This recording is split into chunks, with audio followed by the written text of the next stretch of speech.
Hey, welcome back to the channel. So you guys saw me actually clean up this jointer, and now we have it pretty much ready to use. I'm debating on how I feel about it here at the end of my workbench. So I think right here I can kind of joint boards that are 7 feet. I can always pivot it out this way if I wanted to joint longer boards, but I actually think I want it right there next to the table saw, so it's probably gonna go over there where the drill press is, and those items might move further down. But right now, to actually even discuss moving it, we actually need a mobile base. And one thing that I've been thinking about, I saw 2 online of how to do a really low profile mobile base. I forgot the names of the channels. One of them does a lot of builds on scrapwood projects. It's like Matthew something. If I can find it, I might do a voiceover and put his name in there somewhere. Probably right about here. I guess there's enough time to kind of do a little voiceover for his name. His design was pretty simple. Essentially, what he did was take a couple 2x4s and then lay them flat, just like this, then attach them together with pocket screws. And then as far as for the wheels, because the thing that makes a lot of these bases really tall is the height of the wheel. So now your platform is already sitting this high, and then if you build it out of 2x4s, you're looking at like another 1.5 to 2 inches of base. So now your whole entire tool, whatever it is, drill press, miter saw, jointer, you might be sitting at like 6-7 inches off the ground higher than you normally would. So for the jointer, at least the drill press I wasn't really too worried about. I might actually rebuild that base. Trying to decide on that. I do like how that cabinet works on that one, so I might not rebuild that base. But for the jointer, I wanted something that was low profile as possible. So what he did was essentially build a box that is cart, joiner, table saw, whatever, but then sit on the 4 corners. But then for the wheels, he took another 2x4 and then laid it on top. That pretty much raises the wheels up by whatever distance you make your bottom base. So pretty much instead of having a full 3 or 4 inches of your wheel caster raising it up off the ground, if your base has a thickness, you cut this in half or however much. I think he left like a 1/2 inch margin. What I'm going to end up doing is actually taking some of this ripped down, these are 2x3s, these are 2.5 inches wide. I'm going to take one of those and build my actual box with them turned on their side. And then for the joiner to actually sit on, it's going to sit on top of 3/4 inch plywood that's on the inside of the box. And then I'm going to take a 2x4 and overhang, so when I add my wheel to it, it's only off the ground by like a 1/2 inch or so. This is essentially the method that I'm looking at. So actually, if I turn this upside down,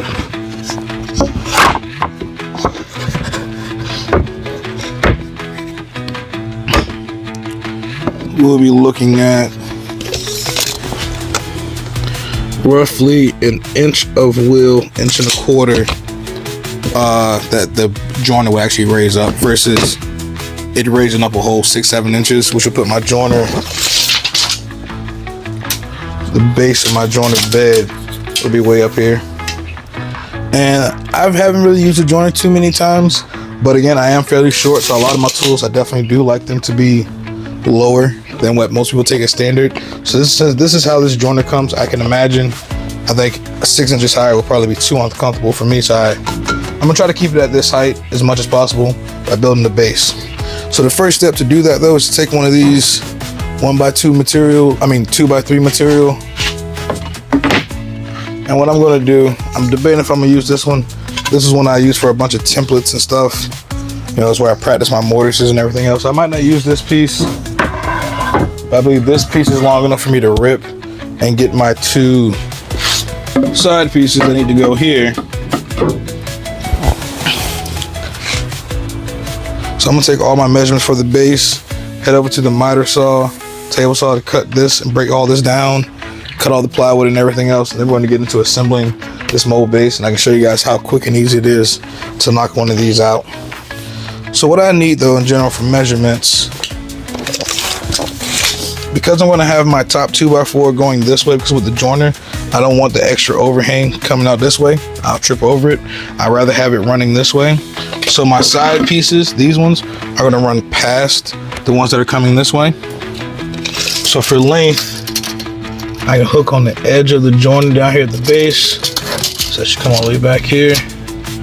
And we have 12.5. And that is from outside of this leg to the inside of this 2x4 is 12.5. What I plan to do, because I'm going to be ripping the larger 2x4s to make some of these sections, I'm only going to rip them 2.5, so that's going to give me an extra inch of material. I'm going to take that extra inch and then add it to the inside of here. So when I add my flat 2x4, I have more surface area to screw and nail it to.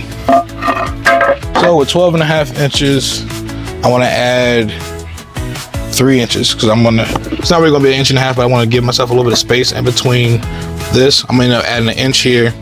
I want to have a 1/2 inch here. So we're going to add 3 inches to that 12.5 inch measurement. So my dividers this way needs to be 15.5. This is actually a fairly decent length, because it has more than enough to put 1.5 inches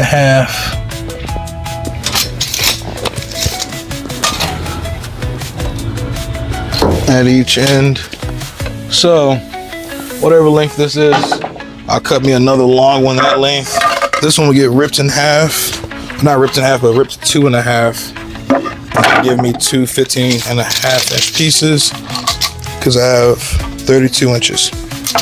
So I can get 15.5 out of that. That'll do my 2 short runs. This one, I just need one more. I could use this one, but again, with all that hacked out, I'm not sure if I really need the extra strength or integrity in this board, but this one's been hacked up a lot. So we're not gonna use this one. I'm gonna find something else I'm gonna hold on to it and I'll find another purpose for it. That is that.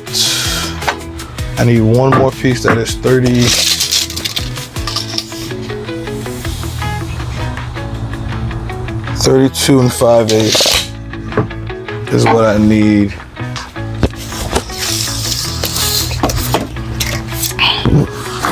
So I can cut this one 32 5/8.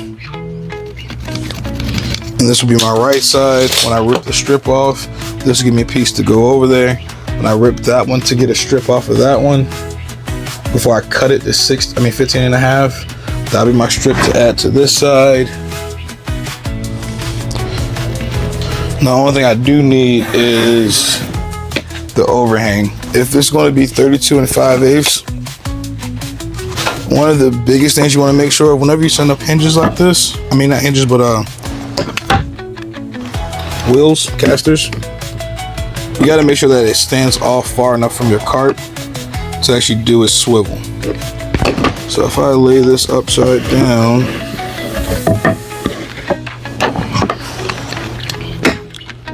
this wheel has to be able to fully rotate. So take my tape measure, and at minimum I need 6 1/8 inches for this to fully rotate. That's at minimum.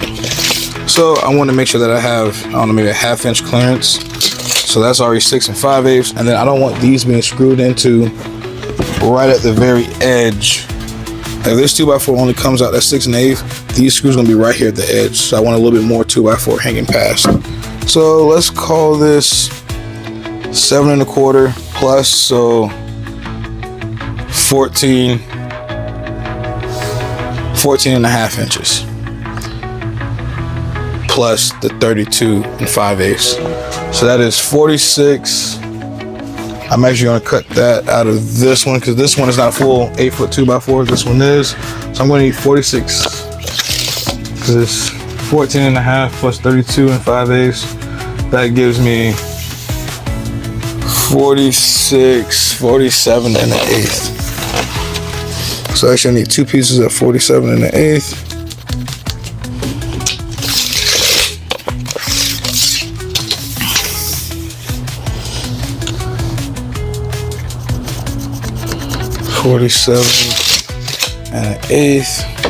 That's one of my 2 pieces that my casters are actually going to attach to, and then this piece can make up the other side rail, which has to be 32 5/8.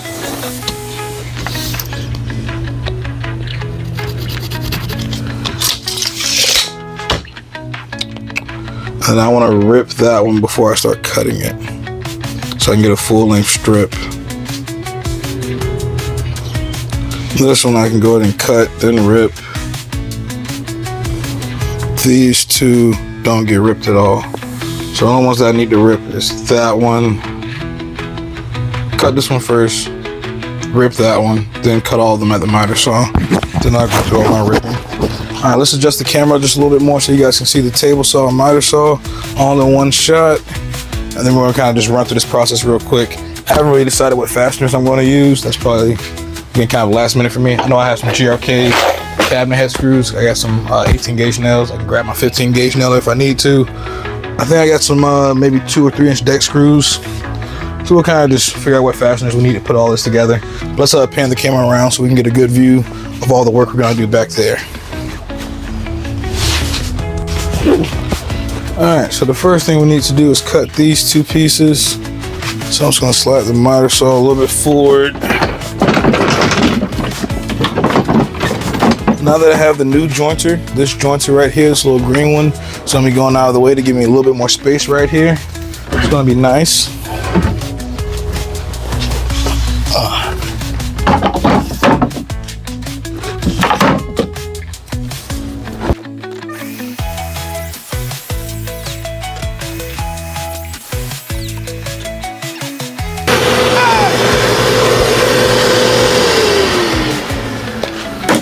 Whoopsie! So what just happened is,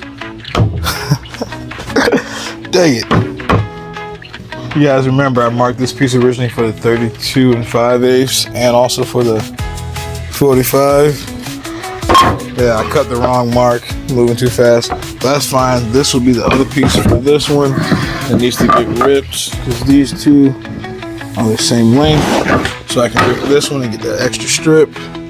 This one now needs to get cut to the 47 1/8 to make everything work again. I'll scratch out that mark so I don't make the same mistake. 47 1/8. This piece is one of the 47 1/8. This will be one. That needs to get ripped. This one needs to get ripped and cut. Everybody makes mistakes. Just glad that mine's never bad enough that I can't fix them.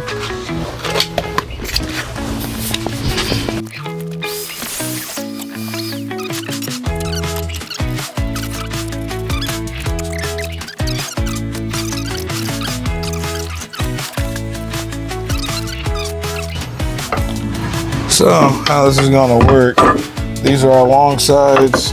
So I'm gonna get another piece of wood attached and glued here, which will give this something more secure to screw and glue to. These being the side panels.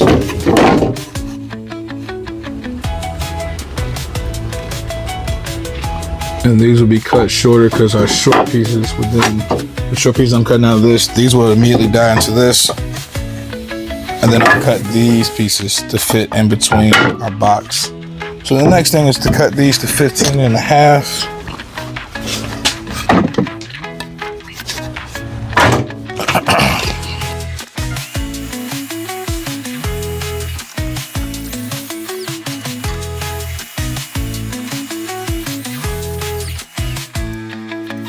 What we have so far